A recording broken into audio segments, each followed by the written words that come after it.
ग्राम पंचायत मधुबन था। उस पंचायत में पहली बार 23 वर्ष की उम्र में हम सरपंच बने। अगर कोई कहता है पैसा खर्च होता है, तो पैसा खर्च वो करते हैं जिनका समाज में पकड़ नहीं होता है, कि जो अच्छे काम हमारे पिताजी किए समाज में और उनके ही मार्ग पर हम चल रहे हैं, कि बनमनखी में बीजेपी को हम ही हरा सकते हैं और चुनाव हम आरजेडी से जीतेंगे, बशर्ते टिकट मिल जाए। लालू जी बोले कि तुमको तो टिकट नहीं दिए हैं, तुम तो इनके बगावत और खिलाफ में प्रचार करेगा। हमने जी नहीं, कि नहीं मेरे साथी को मिला है सर, उनके साथ में हम प्रचार करेंगे और प्रचार करके प्रयास करेंगे कि कम से कम आरजेडी चुनाव जीते। और बनमनखी विधानसभा में अगर हमको टिकट देते हैं, चुनाव जीतने के बाद पहला मेरा काम होगा कि जानकी नगर को ब्लॉक बना।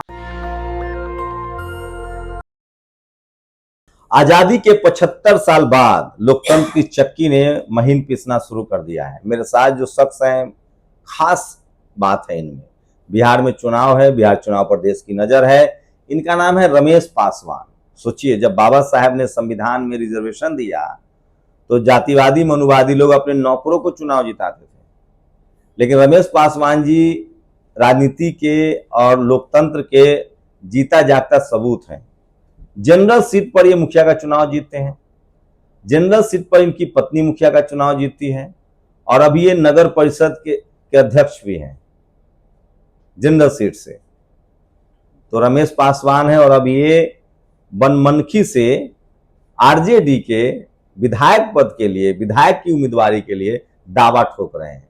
जानेंगे इनका सफर कि शेड्यूल कास्ट के लिए जनरल सीट पर चुनाव लड़ना कितना कठिन है। धीरे धीरे ऐसे वक्त में जब राजनीति का पैसाकरण कर दिया गया है, क्योंकि दलित पिछड़े आदिवासियों की संख्या 90% हो गई है, वोट उनके पास है, तो चुनाव में उनको बाहर कैसे किया जाए, तो पैसे का खेल वेल शुरू हो गया है। ऐसे में दलित समाज से आने वाले रमेश जी ने कैसे लकीर खींची और कैसे यहाँ तक पहुंचे, वो समझेंगे। रमेश जी, स्वागत है आपका नेशनल दस्तक पर। और कब बने पहली बार आप मुखिया? प्रणाम। आपके भी नेशनल चैनल को बहुत बहुत नगर पंचायत की ओर से शुभकामनाएं और बधाई। तो पहली बार मुखिया कब बने? जिस समय ग्राम पंचायत मधुबन था, उस पंचायत में पहली बार 23 वर्ष की उम्र में हम सरपंच बने। ओ, सरपंच बने पहली बार। और 23 वर्ष की उम्र में पहली बार सरपंच बने जनरल सीट से। उसके बाद कितना पैसा खर्चा हुआ? पैसा खर्च नहीं होता है। हाँ, नहीं, अगर कोई कहता है पैसा खर्च होता है, तो पैसा खर्च वो करते हैं जिनका समाज में पकड़ नहीं होता है। और उसके बाद फिर हम मुखिया बने जनरल सीट से। जनरल सीट से। उसके बाद फिर जनरल सीट से महिला सीट हो जाने के कारण मेरी पत्नी रूपा देवी मुखिया वहां की बनी। उसके बाद नवगठित नया नगर पंचायत जानकी नगर बनने से एससी सीट से हम वहां से चुनाव लड़े और वहां के हम मुख्य पार्षद बने, जिनको चेयरमैन भी हम कहते हैं। परिवार के बारे में बताइए। पिताजी थे राजनीति में, परिवार में कोई था राजनीति में? मेरे पिताजी शिक्षक थे। अच्छा। और 2005 में सेवानिवृत्त हुए। उन्हीं का हम बेटा हैं। तो आप... मेरे पिताजी का बहुत बड़ा एक समाज में पकड़ था, बहुत वो प्रतिष्ठित आदमी थे। उन्हीं का हम बेटा हैं और उन्हीं के राह पर हम चल रहे हैं, कि जो अच्छे काम हमारे पिताजी किए समाज में और उनके ही मार्ग पर हम चल रहे हैं। तो आरजेडी में कितने साल से काम कर रहे हैं? हम 2012 से आरजेडी में हैं। 2012 से आरजेडी में हैं और 2013 से 2016 तक जो है युवा जिला महासचिव हम थे। तो ये बनमनखी जो है आपका, जो विधानसभा रिजर्व है या जनरल है? बनमनखी विधानसभा सुरक्षित सीट, क्षेत्र संख्या 59, जो पूर्णिया जिला से आता है। तो मतलब क्या अनुभव किए? मतलब जैसे आप लोग नीचे से आ रहे हैं, सरपंच बने, मुखिया बने, विधायक की दावेदारी कर रहे हैं, जनता को क्या चाहिए, तो आप लोग बेहतर समझ पाते होंगे। 2015 में बहुत ऐसे कार्यक्रम था हमारे आदरणीय राष्ट्रीय अध्यक्ष महोदय जी का, लालू जी का। उसमें हम बहुत बढ़ चढ़ कर अपना जो भाग अपना लेते थे, कि यहाँ जब पटना हम आते थे 100, 150, 300 की संख्या में वहाँ के हम सम्मानित जनता को यहाँ लाते थे, जिसमें जातिगत जनगणना का बात हो रहा था। भारी भीड़ संख्या में राजभवन को घेराव करना। उसके बाद फिर हम अपना बायोडाटा हम दिए। प्रदेश अध्यक्ष महोदय उस समय थे रामचंद्र पूर्वे जी थे, जी। तो उनको हम बायोडाटा 2015 में दिए। लेकिन उस समय वर्तमान मुखिया हम थे, टिकट नहीं मिलने के कारण हम पार्टी को नहीं छोड़े। 2015 में टिकट नहीं मिला, जिन साथी को टिकट मिला उन साथी को हम साथ दिए, पार्टी में डटे रहे जी। उसके बाद फिर 2020 में जो हमारे आदरणीय तेजस्वी जी का जो कार्यक्रम पटना में था, जो ट्रैक्टर चला के चल रहे थे और ऊपर में टोपर पर बैठ के तेज प्रताप जी बैठे हुए थे और रस्सी के घेरा में हम रस्सी पकड़ते हुए आदरणीय तेजस्वी जी के सामने में हम चल रहे थे 2020 कार्यक्रम में। 2020 में भी टिकट नहीं मिला हमको, तो फिर हम पार्टी नहीं छोड़े। हमारे कुछ ऐसे साथी हैं कि 2015 में जिनको टिकट मिला और 2020 में नहीं मिला, वो दूसरे पार्टी से चुनाव लड़ लिए। हम पार्टी छोड़ने का काम नहीं किए हैं। 2025 में भी अपना बायोडाटा हम सब जगह दे रहे हैं। मौर्या होटल में कार्यक्रम था हमारे आदरणीय तेजस्वी जी का, तो उनके हाथ में ही अपना हम बायोडाटा दे दिए। तेजस्वी जी के हाथे में पकड़ा दिए जी। क्या बोले? कुछ नहीं, दे दिए। उसके बाद लगातार जहां भी इनका कार्यक्रम चलता है उनसे हम जरूर भेंट करते हैं, प्रणाम पाती करते हैं और वो कहते हैं कि हम आपको जान रहे हैं, हम आपको जान रहे हैं, जानते हैं जी। उसके बाद 2025 में बनमनखी विधानसभा सुरक्षित सीट क्षेत्र संख्या 59 से अगर हमको टिकट मिल जाता है तो ये जीत निश्चित है कि बनमनखी में बीजेपी को हम ही हरा सकते हैं और चुनाव हम आरजेडी से जीतेंगे, बशर्ते टिकट मिल जाए। कैसे कैसे क्यों हरा, इतना विश्वास क्यों? टिकट अगर नहीं मिलता है तो फिर भी हम पार्टी में डटे रहेंगे। हम पार्टी का सिपाही हैं, पार्टी का काम करेंगे। हम दल बदलू वाला काम नहीं करते हैं। 2015 में हमारे राष्ट्रीय अध्यक्ष महोदय हमारे लालू जी हमको बोले थे, बनमनखी जब आए थे प्रचार प्रसार में मंच पर, तो हमारे उस समय बनमनखी में प्रखंड अध्यक्ष महोदय विजय शाह जी थे। उनको बोले कि रमेश पासवान मुखिया कहाँ है? हम लालू जी ने? हाँ, लालू जी हमको बोले।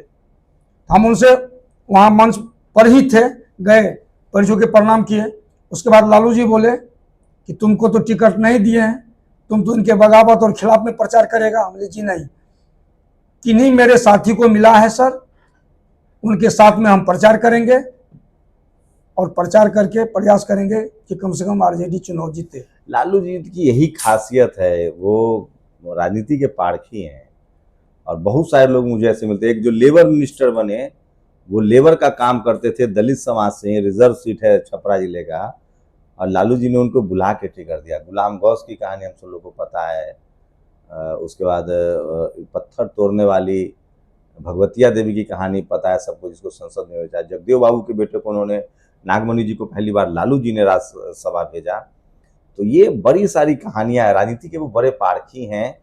और ऐसे तो लालू जी ने आपको खुद बुलवाया, उनके जहन में था जी। तभी से लगा कि नहीं, पार्टी नहीं छोड़नी है, पार्टी के लिए काम कर। अच्छा, एक आखिरी सवाल मुखिया, अगर आप विधायक बन जाते हैं तो क्या क्या आप, मतलब क्या है आपके मन में कि क्या करेंगे समाज के लिए, अपने क्षेत्र के लिए? सबसे पहले जो पहली बार हम चुनाव मैदान में सरपंच में आए, तो मेरा पिताजी का क्या हुआ, एक ऐसा आचार विचार व्यवहार था, उनके मार्ग पर जब हम चल रहे हैं तो समाज में चौथी बार चुनाव जीतना ये आसान नहीं है। बहुत एक गरीब परिवार से और एक पासवान समाज से आकर के जनरल सीट से चुनाव 3 बार जीतना और नगर पंचायत नया नवगठित बन जाने से वहां के मुख्य पार्षद बन जाना, ये सब की बस की बात नहीं है। समाज में मेरा क्या हुआ है और समाज चाहते भी हैं, और बनमनखी विधानसभा में जो उन्होंने 2015 से हमारे सम्मानित बनमनखी विधानसभा के जनता को जो पता चला कि न रमेश पासवान को टिकट आरजेडी अगर दे तो बीजेपी को वो बनमनखी से वही हरा सकता है, नहीं तो और कोई व्यक्ति ऐसा हराने वाला बनमनखी में नहीं है। ये हम नहीं कहते हैं, जो हमारे बनमनखी विधानसभा के सम्मानित जो जनता है उनका कहना है। काम क्या कीजिएगा? अगर कुछ मान लीजिए आप विधायक बन गया, मान लीजिए टिकट भी मिल गया, बन भी गए, तो पहली प्राथमिकता क्या होगी, प्रायोरिटी क्या होगी? मेरा पहला पहले काम क्या काम कीजिएगा? मेरा पहला काम है कि अगर आरजेडी में जो तमाम हमारे नेतागण बैठे हुए हैं या हमारे 2025 के भावी मुख्यमंत्री आदरणीय तेजस्वी जी बनने जा रहे हैं, 2025 में जो बनेंगे, और बनमनखी विधानसभा में अगर हमको टिकट देते हैं, चुनाव जीतने के बाद जानकी नगर को पहला मेरा काम होगा कि जानकी नगर को ब्लॉक बनाना, प्रखंड बनाना। उसके बाद जो भ्रष्टाचार है, चाहे वो म्यूटेशन का बात आता है। अच्छा, जमीन का म्यूटेशन। हाँ, जमीन का म्यूटेशन का बात इधर होता है, करवाने में दिक्कतें हो रही है। अच्छा, उसके बाद हम अभी अपने लेटर पेड पर कई जगह हम दिए हैं कि जानकी नगर में जो अभी नगर पंचायत बनने से रजिस्ट्री जमीन का जो जोत का वैल्यू है वो भी कम करवाने का काम करेंगे। लेकिन कुछ दिन पहले अपना लेटर पेड हम बिहार के अभी जो हमारे बीजेपी के जो नेता है दिलीप जायसवाल जी को भी अपना लेटर पेड पर लिख करके दिए हैं कि कम से कम भूमि रजिस्ट्री में जो जोत का जमीन है, जो बास का वैल्यू दिया जाता है, फर्स्ट बास, सेकेंड बास का वैल्यू दिया जाता है। जोत का जमीन, जहाँ चाप का जमीन, जहाँ हम लोग मखाना का खेती करते हैं, जहाँ खेती होता है, उसका भी फर्स्ट बास का वैल्यू दिया जाता है। उतना बहुत ज्यादा रकम लगता है वैल्यू। आप लोग मखाना कहते हैं, मखान कहते हैं? मखान ना, हम लोग मखान भी कहते हैं, गांव घर में मखाना भी कहते हैं। मखान का भी खेती हम 50 बीघा। ज्यादातर दलित पिछड़े समाज के लोग ही मखान की खेती में मजदूरी कर रहे हैं। कैसा है कि आमदनी हो जाती है ठीक ठाक? क्योंकि दुनिया भर में मखान की आजकल चर्चा है, मखाना बोर्ड भी बन गया है।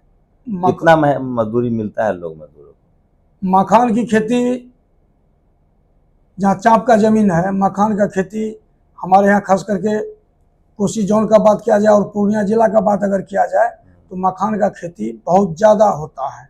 नहीं, जो उसमें मजदूरी करते हैं उनको कितना पैसा मिलता है रोज? जो उसमें रोज मजदूरी करने जाते हैं 200 रुपया से 350 रुपया पर डे मिलता है, और उसको नाश्ता और खाना भी दिया जाता है। मखान बिकता कैसे? आप लोग किसानों से कैसे बिकता है? अगले साल मखान का रेट तय हुआ था 39,000 रुपया प्रति कुंटल, मखाना बिका था 1300 रुपया किलो, और अभी मखान का जो दाना का रेट है, गुड़िया जिसको हम लोग कहते हैं, उसका अभी रेट है 23,000। मखान का लावा का अभी दाम है 1100 रुपया किलो। तो मेरी कोशिश होती है, सोचिए यही लोकतंत्र की खूबसूरती है। ऐसे लोग जिनको जाति की वजह से पढ़ने लिखने नहीं दिया गया, लोकतंत्र ने 75 साल में उनको संवैधानिक पदों पर बैठाया है। यही बाबा साहब के संविधान की ताकत है। मैं इसलिए कहता हूँ लोकतंत्र की चक्की महीन पीसती है। इस बार बिहार चुनाव में मैं हूँ और ऐसे तमाम लोगों से आपको रूबरू कराऊंगा जो सचमुच जिनका जीवन लोकतंत्र ने बदला है, संविधान ने बदला है, और जिनको समाज की तकलीफ़ों का भी पता है, उनको पता है कि क्या करने की जरूरत है। शुक्रिया रमेश जी, हमसे बातचीत करने के लिए बहुत बहुत शुक्रिया। शंभू कुमार सिंह, नेशनल दस्तक, पटना। नेशनल दस्तक की आपसे गुजारिश है कि अगर इसको बचाना चाहते हैं तो नेशनल दस्तक को सब्सक्राइब करने के लिए रेड कलर के सब्सक्राइब बटन को दबाएं, फिर बेल आइकन की घंटी दबाएं। नेशनल दस्तक को बचाने के लिए बहुत ज़रूरी है कि हर खबर को शेयर करें, लाइक करें, कमेंट जरूर करें।